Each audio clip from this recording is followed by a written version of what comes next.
കടയിൽ നിന്നൊന്നും വാങ്ങാതെ ചൂട് ചായക്കൊപ്പം കഴിക്കാൻ നമുക്ക് വീട്ടിൽ മിക്സ്ചർ ഉണ്ടാക്കിയാലോ? അതിന് വേണ്ടി 1/2 കപ്പ് കടലമാവ് എടുത്തിട്ടുണ്ട്, 1/3 കപ്പ് അരിപ്പൊടി എടുത്തിട്ടുണ്ട്, പാകത്തിന് ഉപ്പ്, കുറച്ച് കായപ്പൊടി, ഇതെല്ലാം കൂടെ മിക്സ് ചെയ്യുക ഒരു സ്പൂണ് വെച്ച്.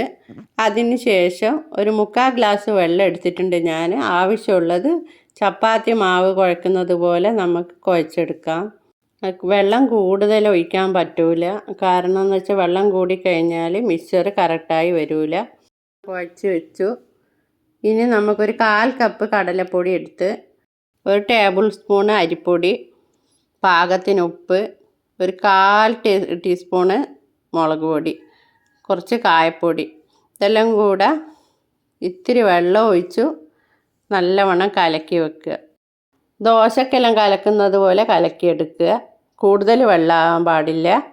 ഒരച്ചെടുത്ത് നേരത്തെ കുഴച്ച് വെച്ച മാവ് അതിലേക്കിട്ട് 1/2 കപ്പ് വെളിച്ചെണ്ണ ഒഴിക്കുക. നിങ്ങൾക്ക് വേണമെങ്കിൽ സൺഫ്ലവർ ഓയിലോ ഏത് വേണമെങ്കിലും യൂസ് ചെയ്യുക. എണ്ണ ചൂടായതിന് ശേഷം കുറച്ച് വെളുത്തുള്ളി ചതച്ചത് അതിലേക്കിടുക, കുറച്ച് കരിവേപ്പില ഇടുക. കരിവേപ്പിലയും വെളുത്തുള്ളിയും നല്ലവണ്ണം ഫ്രൈ ചെയ്തെടുക്കുക. ഞാൻ ആദ്യം പൊരിക്കുന്നത് മിക്സ്ചറിൽ നല്ല ചോരാണ്, നിങ്ങൾക്ക് ലാസ്റ്റ് വേണമെങ്കിൽ പൊരിച്ചിട്ട് ഇതിടാം. ഇനി ഇത് വെളിച്ചെണ്ണയിലേക്ക് ചുറ്റിച്ച് കൊടുക്കുക. ഒന്നൊന്നായി പൊരിച്ച് കോരിയെടുക്കുക. നല്ലവണ്ണം മൊരിയിച്ചെടുക്കണം. പിന്നെ ഒരു കണ്ണുള്ള അരിപ്പ കയ്യിൽ വെച്ച് നേരത്തെ കലക്കി വെച്ച മാവ് അതിലേക്കിട്ട് ബൂന്തി ഉണ്ടാക്കിയെടുക്കുക. അതും നല്ലവണ്ണം ഫ്രൈ ആവണം, അല്ലെങ്കിൽ ക്രിസ്പി ഉണ്ടാവില്ല. പിന്നെ 1/2 കപ്പ് നിലക്കടല ഇടുക, അതും പൊരിച്ചെടുക്കുക. നല്ലവണ്ണം ഫ്രൈ ചെയ്ത് കോരിയെടുത്ത് മാറ്റി വെക്കുക. അതിലേക്ക് പൊട്ട് കടലയും കൂടെ ഇട്ട് വറുത്ത് കോരിയെടുക്കുക.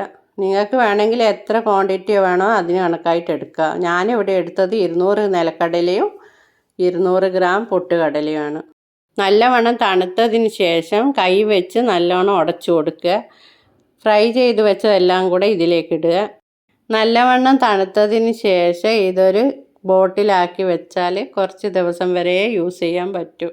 1 ടീസ്പൂൺ മുളക് പൊടി ചേർത്ത് ഇളക്കിയതിന് ശേഷം മിക്സ്ചർ റെഡി.